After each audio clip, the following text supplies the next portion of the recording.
Welcome to the Brewery Boys Expedition Podcast. I'm Ricky J. here with Max P. And we have a special guest, Angie Paulsen, who is the lead singer of the Dusty Tones, who'll be playing at the Lewis and Clark Taproom this Saturday. Angie, how are you? I'm good. Thanks for having me, Rick and Max. It's great to be here.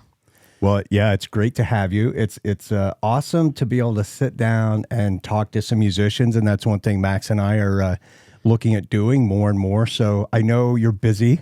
You have another rehearsal tonight, right? Yes, we have our final rehearsal tonight for Saturday night. So. Awesome. Nice. Very cool. Well, tell us a little bit about, before we get to the band and everything, tell us a little bit about yourself. Well, my day job, I am Broadwater County Clerk and Recorder and Elections Administrator. So I have a very busy job. I have a son that's 21 years old in college, a senior year, and a daughter that's 12. I coach travel basketball, just really busy.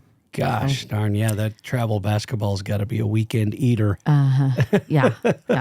Now, did you grow up here in Helena or the Helena area? Yeah, born and raised in Helena. I'm actually a fifth generation Montanan.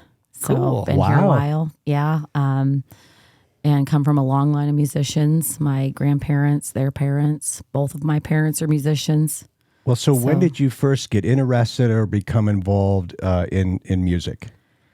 Well, I was first introduced to music in the womb. My mother would play at gigs for campaigns, and she actually used to play while she was pregnant with me. So I was introduced very early. But when I was about 2, I do remember a picture of me in a studio similar to this with headphones. My mom was recording music, and her and my dad would play together, and then she had a band early on. They would play at the Colonial here. Well, the old Colonial. Yeah.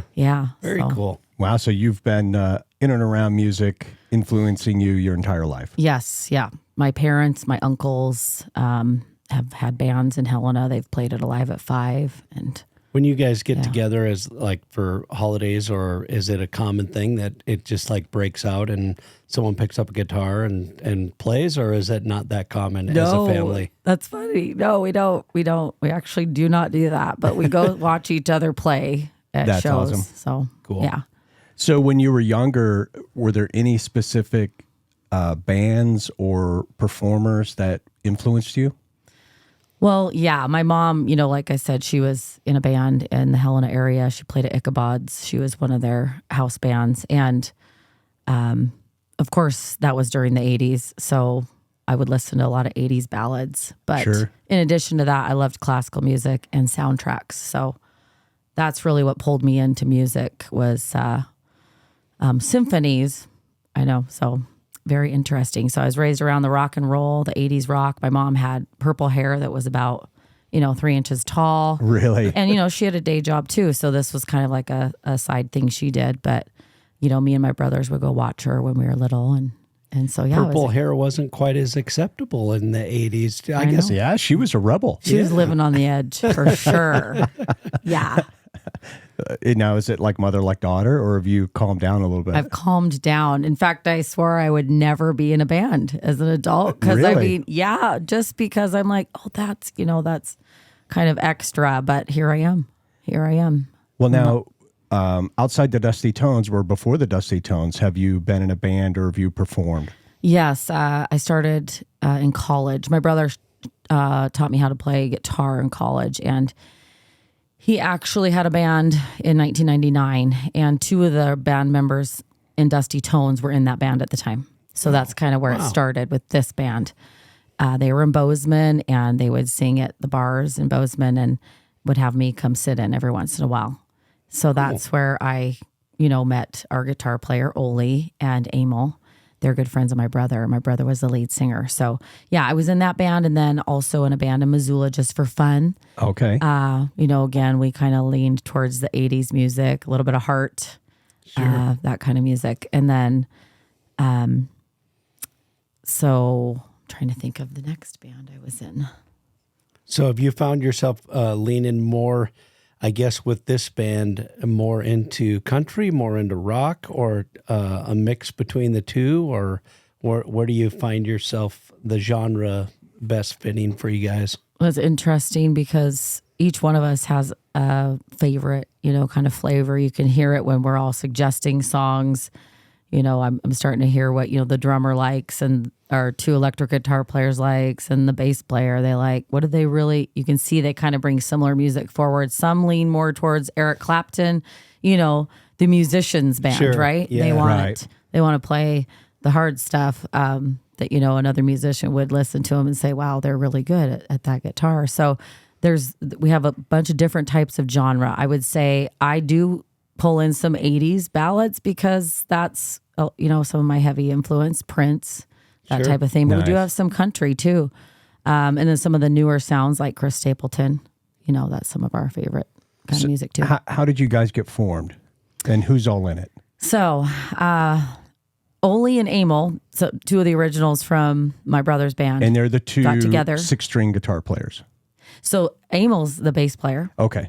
and Ole is one of the lead electric. Okay. Yeah.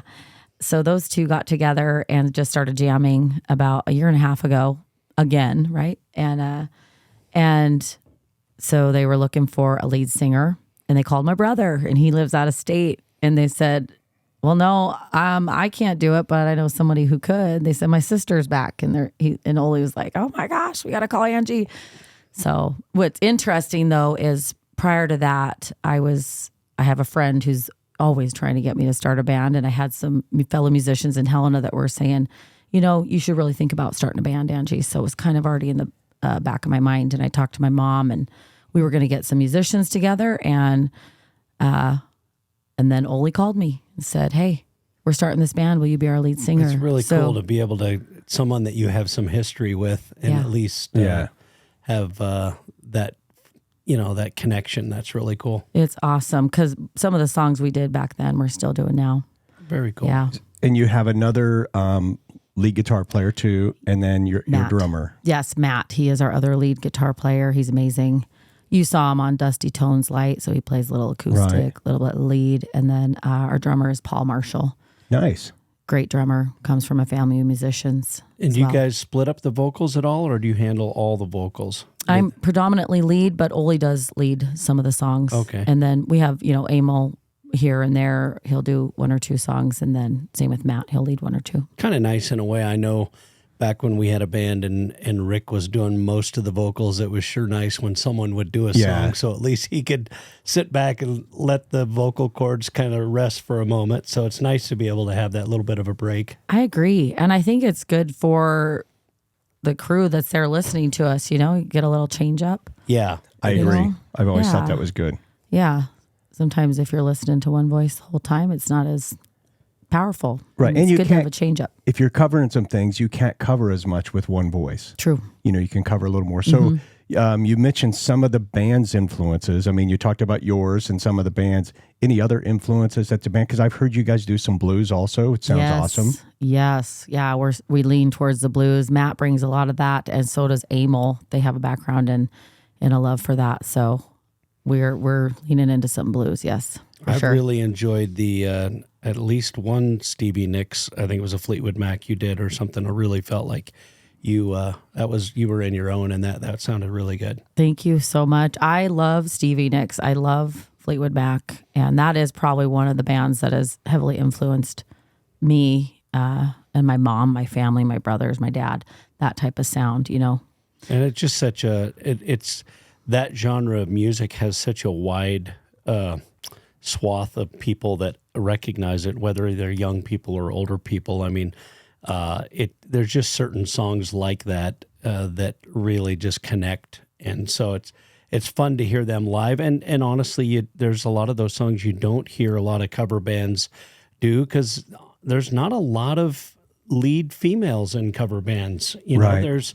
you'll find probably less than 10 to 15% that we get have a lead female, and that opens yourself up to a lot of ability to cover some really cool stuff. So that's really neat. Yeah, it is fun. Yeah, we had Jeremy Sleed sit in with us at Townsend Fall Fest on drums, and he said one of our Fleetwood Mac songs. He said, I've never heard a band do this song. So this is exciting. Yeah, that's very cool. And speaking of, we have I stole a little clip off the internet from the Townsend Fall Fest. So if you don't mind, we'll give it a little listen here. Awesome.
Was that one of your first live gigs, or how long have you guys been playing live now? That is actually our first gig. Wow. Yeah. Okay. At the Townsend Fall Fest. That's very cool. Yeah, we've played together before for other small events like weddings and things like that, just for fun, for family. Very cool. But that was it. That was our first one. It sounds really great. And for that to have been your guys' first foray into the stage, obviously you all have experience in other bands and stuff like that, and a lifetime probably of music. But to come together, it sounded really fantastic. Thank you so much. Yeah, we had a lot of fun with that. We were excited to be there for sure. It's going to be fun because one of the things about the tap room that is nice is it does take a little bit of time to build an audience, because we're fortunate enough to I think we're over 1,500 bands we've had through there now. And so it takes a little while for people to say, well, I've never heard of them. I'll go check them out. But it's funny how it gets shared. Even within a night, you can tell some people are texting, and then you'll see another 4 or 5 people come in.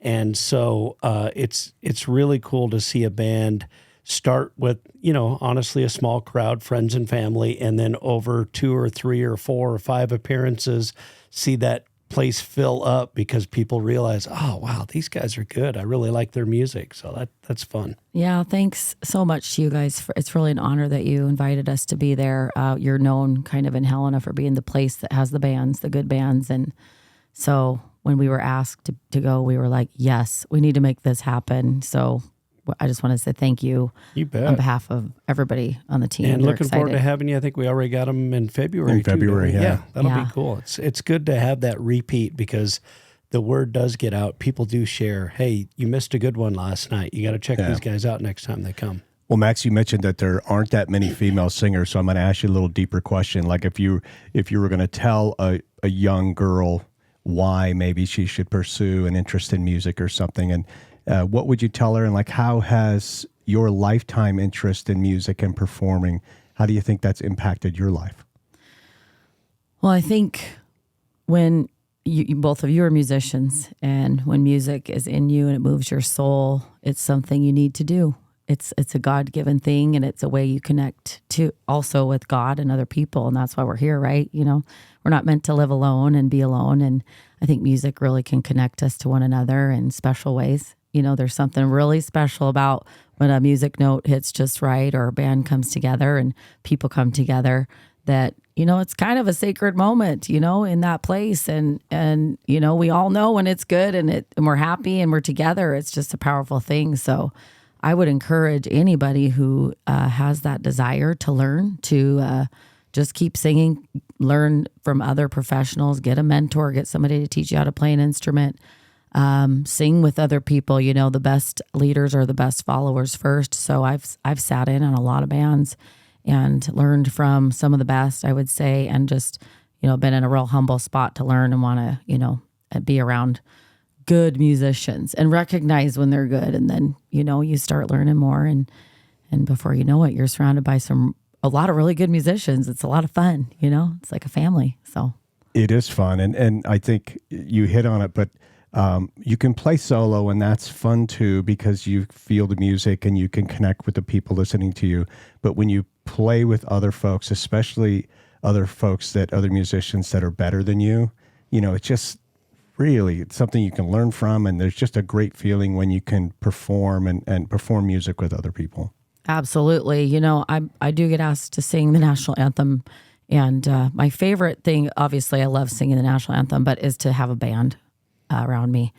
I like to lean on other people and know that they can lean on me a little bit. And that's just fun. It's fun to be in a group. And it is a neat shared experience. And I think especially, we've been fortunate for as inexperienced as we were to play some larger gigs and some fun gigs over the years. And when you see everybody else having a great time and you're up on the stage realizing that you're a part of that great time, you're a part of making their night special. Yeah. It really does. There's something about that that's hard to describe. Yeah, it's really fun too when there's a song, we throw in the mix and it's maybe like one of our favorite songs. We're like, well, we're not really sure if other people are going to love this, but I do. And then all of a sudden you look over and see somebody just light up. This song comes out, they're excited, they're singing along, and just makes their night. That's awesome. Or if you get a song that just fills the dance floor, you're looking at each other like,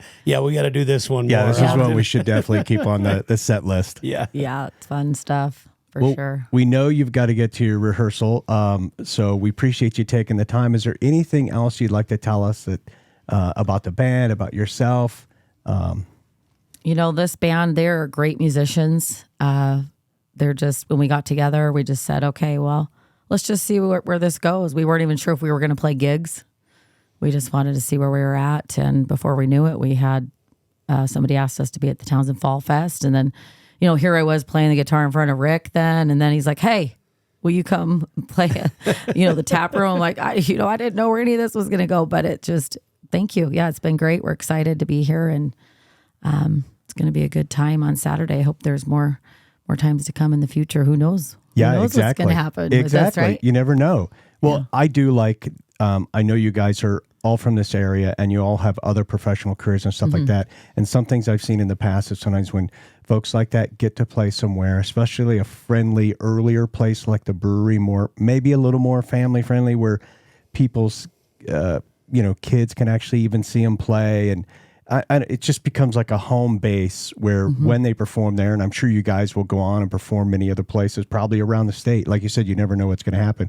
But I think it makes it kind of special when folks can, you go to rehearsals all the time, and your daughter maybe doesn't see the fruits of that, and then there's an opportunity for them to see you guys actually perform. Yeah, I think that's actually one of the reasons we want this type of venue. I don't know that we are trying to go far and wide with what we're doing. We really just want to see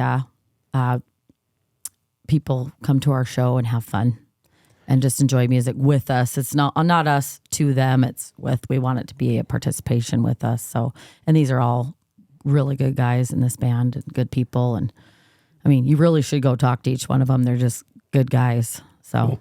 Well, yeah. I've heard you guys play, and you're very good, and you play music like I like to hear. Cool. You guys do a nice mix of different genres of music, and it's really, really good. So I'm excited, looking forward to hearing you guys play. Awesome. Yeah, Saturday night. Don't miss it. Angie, really appreciate you joining us. Yeah, thanks for having me especially here. in studio, coming by. I know. Yeah. I know.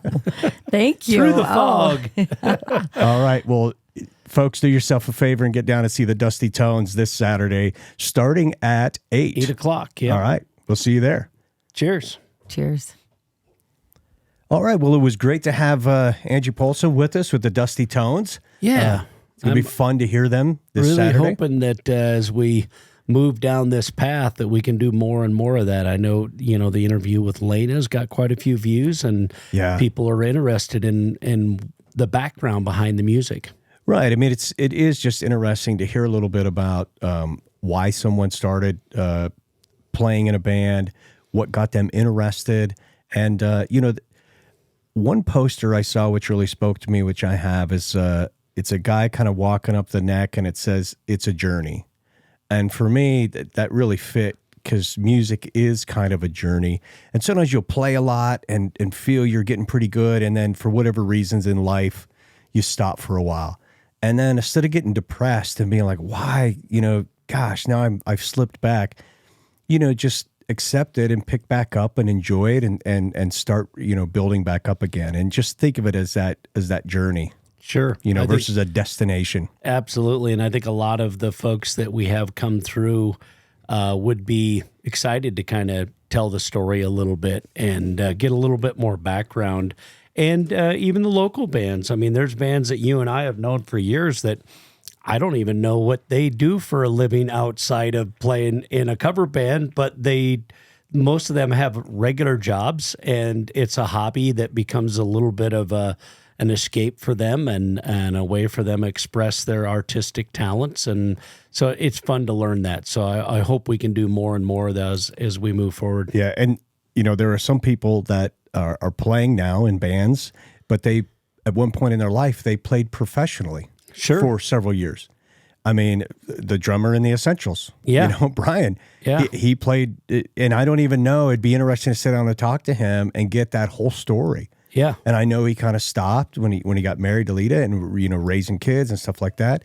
But it'd be cool to kind of learn that history. And Mike Colleen, I know he played in, I believe, the Seattle area for several years professionally. Scott, I mean, he played professionally down in California for years. So, it'd be fun. Well, this is a great way for us to kind of dig deeper into some of the local talent around us and maybe come up with a whole new artist series that just focuses on the artist. So that's cool. That would be fun. And then maybe if we could get them to play, just grab the acoustic and play one tune, it'd be kind of cool. That'd be really cool. But all right. So what's going on this week in the tap room? Of course, the holidays coming up and everything's kind of ramping up to all the cool stuff that happens between now and the holidays. This week we got trivia on Wednesday. It's kind of cool. We have the biology department from Carroll College coming in to help us put on the trivia. And so if you're a biology fan, you need to brush up on that trivia and then come on in Wednesday at 7:30. And then kind of fun, you and I both have, I know over the years, taken some lessons from David Casey. I took some bass lessons. I think you might take some guitar from him. And him and his wife, Deidre, are coming in. They have a band and normally play a mix of all sorts of music. But because we're close to the holidays and we thought it'd be kind of fun to do that on a Thursday, I can't remember, does that start at 7 or is that an 8 o'clock? I know we're talking about changing, and I couldn't remember on... I don't think we've confirmed that to start at 7 with David. Okay, so it'll start at 8 o'clock then. On the website it's 8. It is a free show. Which is super cool. We might as well, since we're talking about that, talk a little bit about the survey, and maybe next podcast we'll actually pull up the images and stuff. But it was overwhelming. A lot of people loved the earlier start times on Thursday. Right. And so I think you've already reached out to a couple of the bands in January, and we're definitely going to focus on trying to start at 7 o'clock on Thursday nights. We've listened to what you've said, and we appreciate that feedback, and we're going to take that. And also try to keep those bands, probably solo, duo, maybe trios, and try to keep that as much as we can a free opportunity to enjoy live music. Right. I know there's at least one Thursday that's going to be a ticketed professional act. And now you've announced that, right? So it's not a secret. We haven't, but we could announce it tonight. Tickets will probably go on sale Friday. It's Whitey Morgan and the 78s. And Whitey Morgan has been here solo, and we almost sold out with him just solo acoustic. And now this will be the first time with the full band. And if you just do a little bit of Googling or YouTubing or Spotifying, you'll realize he's a pretty big deal. We just fortunate enough to catch him because he got hired to play another big gig not far from here, and we built a relationship with him, and so he's excited to come back with the full band. And I'm pretty confident we'll sell that out fairly quickly as soon as we. That is a do not miss show. Yeah, that is a do not miss. That's going to be on Thursday the 25th. Whitey Morgan and the 78s, and haven't announced the direct support yet. Working on that, but it's going to be a great show for sure. Yeah. So anytime it's a ticketed event, if we're lucky enough to catch some of these people, they probably are going to be, in many cases, on a Thursday or maybe a Sunday, or, because let's face it, they're probably coming and getting paid a lot more money to play for some other market on a Friday or Saturday. Right. But they're close enough to us to come and play a Thursday, and we'll take what we can get when we can get an opportunity to get, this level of musician. I don't care what night of the week it is. And as long as we can sell tickets, it's going to be great.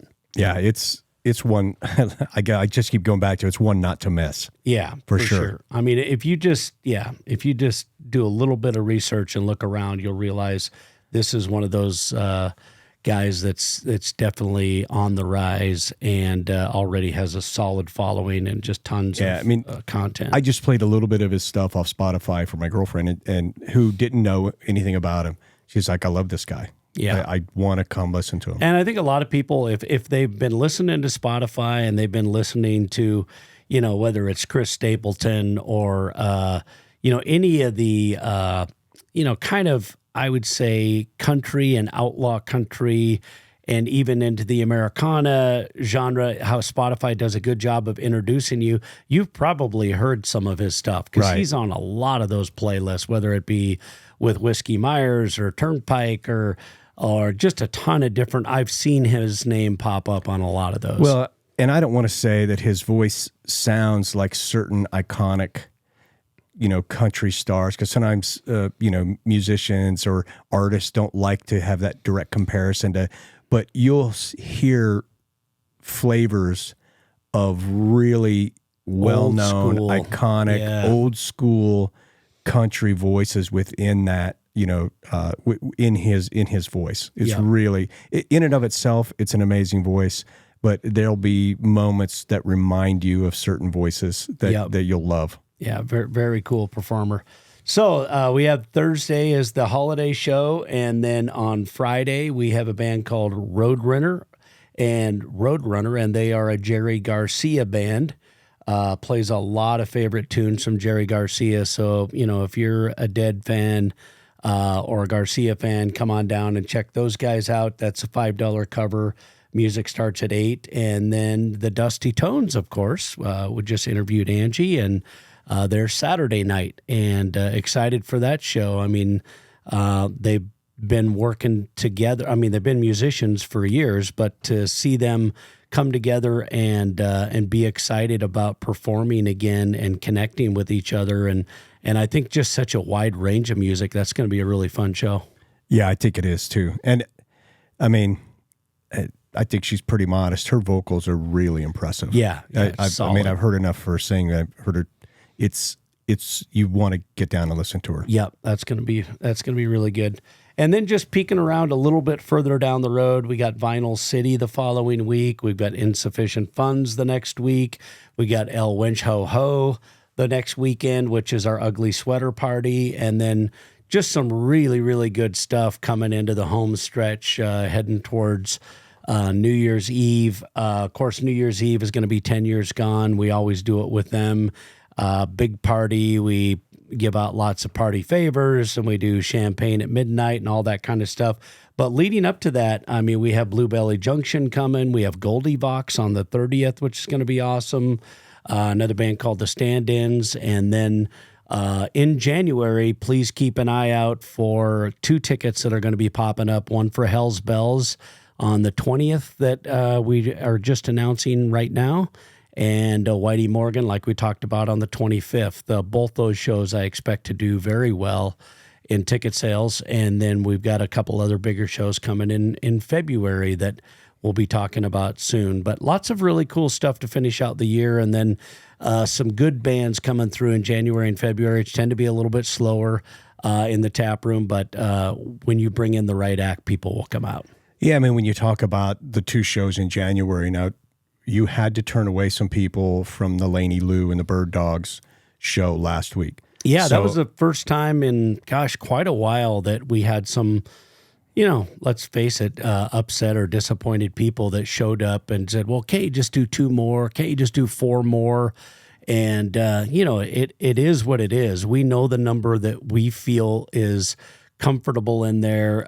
It's well below the legal number, but we have a lot of other spaces in the brewery that we would never want to count for a concert. We have meeting rooms and the game room, and who's going to buy a ticket and then go in another room? Yeah, we're not going to say, oh, but it's televised on there. We're not going to set up an in-house televised system. Yeah, feed. Well, you can hear it, and then you can see it up there on the screen. Yeah. No, we know what's comfortable and what will make it an enjoyable show for folks, and it's just kind of gets to a point where there's too many. It's unfair. So, we've set that limit, and when those tickets are gone, they're gone. And I think it was a wake-up call for some of those folks that always wait till the very last minute.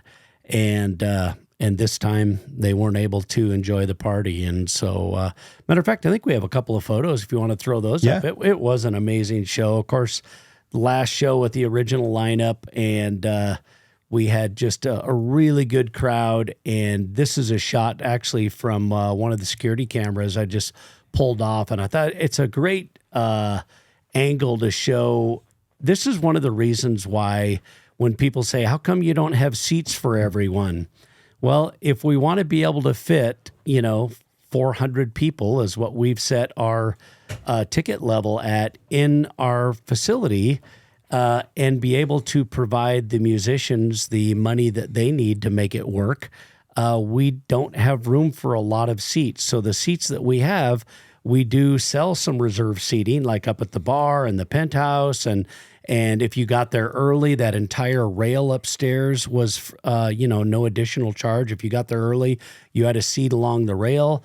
But the main reason that it's wide open in the middle is look at all those people that can fit there. Right. And that makes it work. And by the way, that's what you do at most concerts. Yeah, that's not uncommon. Yeah, you stand in front of the stage and you enjoy the show. So, that's why when people say, how come you move out all the tables and the chairs? Well, because we need to make some room. This is going to be a party. Well, that's like for the show this Saturday, I think it's going to be very, very full, and there's going to be probably room for dancing, and there'll be more tables. And we'll have more tables and more seats, and So it's not like this is done every single time, but when you do a ticketed event and you're expecting to sell out, and we knew these guys were going to sell out 2 weeks into it. Yeah, so you just have to make room. Yeah, and it's certainly. I mean, if you go to a place in Great Falls or a venue Missoula, somewhere, Bozeman, it's standing room. Yeah, and it's just what it is. Yeah, you maybe get a spot against the wall.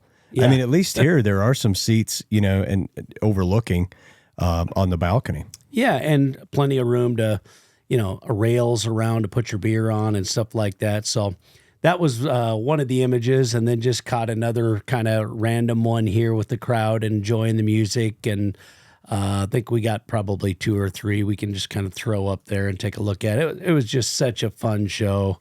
Obviously, they're having a great time. The crowd's having a great time. And definitely an emotional show as well. I mean, it was a couple of tears shed, I know, and it was really fun. And, the cool thing is they're all, it's not one of those band breakups that's negative. They're all excited about what's going to happen in their own future. And so I think you will see most of these people that you've seen on our stage again in one form or another. Right. So, well, I mean, interviewing Laney was a lot of fun. Yeah, and then so it's her and the fiddle player, which will be moving on in this photo. Yep, and then Brian. Yep. Yeah, and then the other 3, you heard they are planning to stay together as the Bird Dogs. Yeah, they're going to continue on. I think Josh, the guitarist there on the left, he said, they're going to take this next year to kind of figure things out and decide what they're going to do and how they're going to move forward, but they all still have a love for music and they all still want to do something. So I expect to see them back either as the Bird Dogs or who knows what shape that will take. But definitely we'll see them back. That's great. Yeah. And then the other big news is we had our second pinball tournament this last Sunday. We've been trying to do them about once a month. So we'll probably have another one in January. We had planned on having 24, and we actually cut the reservations off the day before this time so that we could really map it all out on a spreadsheet so everybody got a chance to play other people and play other machines instead of the first system we used was random. And you might you and I might play against each other 3 times because that's the way random works, right? Whereas when you can map it out, it becomes more like a true round robin tournament. And get an opportunity to play some different machines. And we had some folks from Great Falls come all the way down to play in the tournament. Specifically, that's the only reason they came down was just to play in the tournament. That's awesome. And quite a few ladies, which I love. I think we had 5 ladies play in the tournament, maybe 6. Another shot of the crowd there. Yeah, and just had a really good time. And the camaraderie amongst the folks that play pinball is really kind of neat to see. And one of our good friends, Mr. Pat Laugie, won the championship and got his trophy, which is a new version of the little mini one that we made, but it's a pinball machine and has the date and the title on it. So yeah, we're excited. We're hoping that either the next one and then we got second and third here. Cole and Joe got second and third, but either the next one or the one after, we will be certified under the IFPA, and it'll actually be a sanctioned event. But there definitely is a following in pinball, and we're excited to take part in that, and a big following in golf. The Sim League, this is the very last league for the fall league, or very last week for the fall league, and we'll be announcing the winner of that league late this week. And then we have a winter league coming up, and everybody that was in the fall league is already committed to the winter, and we're going to add 10 more teams to that. So if you're interested in that, keep an eye out on the LC Taproom page or the Facebook. We'll be putting some stuff out there. And as far as a gift idea, an amazing one that we came up with that Heidi, our marketing guru, is working on is a really cool opportunity for you to give a gift certificate to someone you care about for Christmas that has an hour on the golf simulator and a pitcher of beer. And then there's a 2-hour golf simulator and a pitcher of beer and a pizza. And so just kind of a nice way for someone that's never tried a really cool golf simulator, arguably the most advanced one that they're going to ever play on. And so we're excited about announcing that on Monday, and those gift certificates will be available. So people can come into the tap room, pick one up and give it to someone for Christmas and give that golf lover that experience, and a pitcher of beer. It'd be fun. Yeah, that's a great gift. I mean, socks or a golf tie. Simulator. Yeah, tie. What are they going to get excited about? What am I going to get my dad or my uncle? Yeah. It's like, oh, okay, they like golf. Well, guess what you can't do in December? Right. Golf.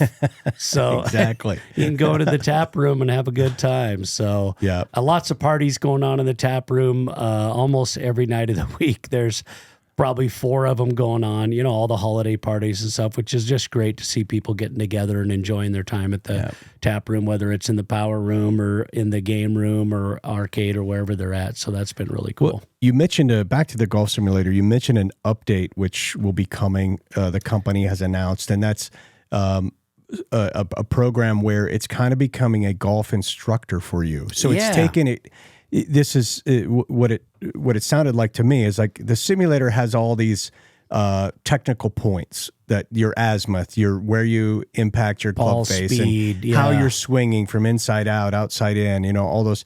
And I have no idea how to apply that to make myself a better golfer. So this sounds like, and I hope it is, it's that interim between, it can take that data, analyze it, and then tell you what you need to do. And that we're really excited about. It should be launched next week, and we're going to play it ourselves a couple of times. And I was hoping to actually talk you into coming down and doing a video of me doing it, and then we can explain that on one of the podcasts and show that, because it's called My Practice, and it would be something that you probably do on your own, or maybe one other person, but probably on your own. And it really helps interpret that data, like you said, because I really don't know club head speed, smash factor, loft angle, all that kind of stuff. Just, I don't know. Is higher better? Is faster better? What is it? Right. And the way that we are interpreting at least the manual that we've read through, it's going to give you a lot more information as to how to correct those issues that you have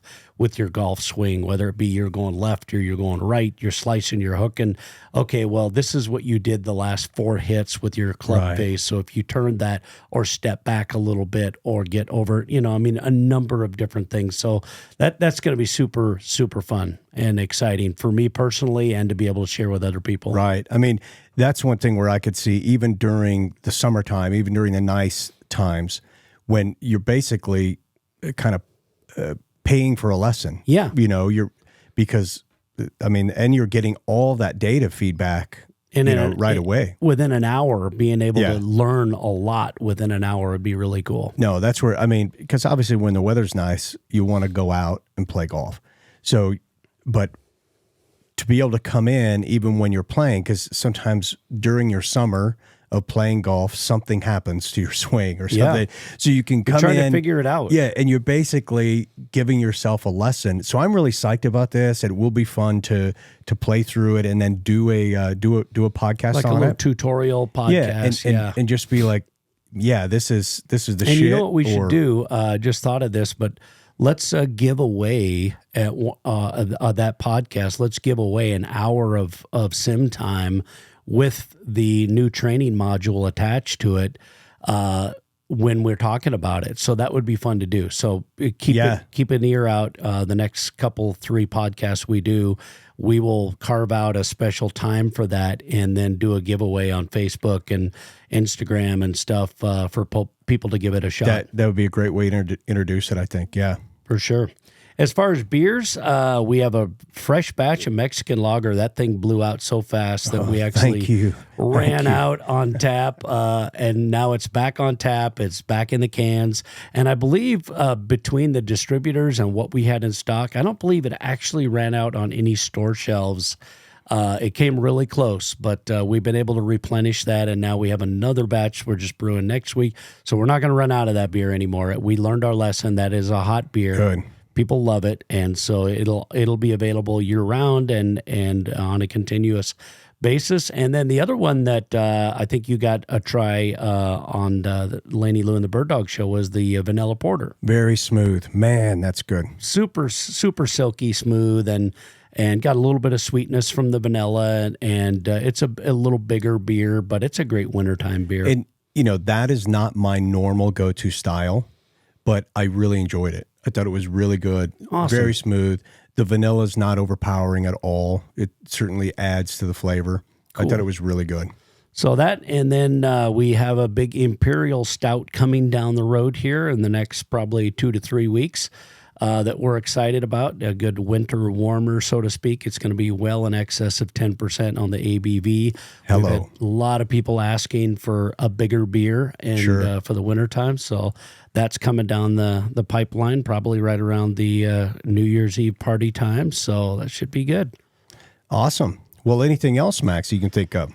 I don't think so. I think we've covered pretty much everything, and just appreciate people taking the time to fill out the survey and giving us the feedback on live music. We're always looking for ways to improve and in the entire environment of the tap room and the experience that we offer there. So appreciate that. There was a lot of people that took time to write some fairly lengthy notes. So that's really cool. Great. Yeah, very useful, and it certainly helps figure out exactly what we should do going forward. And I think, like you said, the most immediate change kind of starting in January is trying to change Thursdays. Yep, for sure. So awesome. All right. Well, cheers. Cheers. See you next time.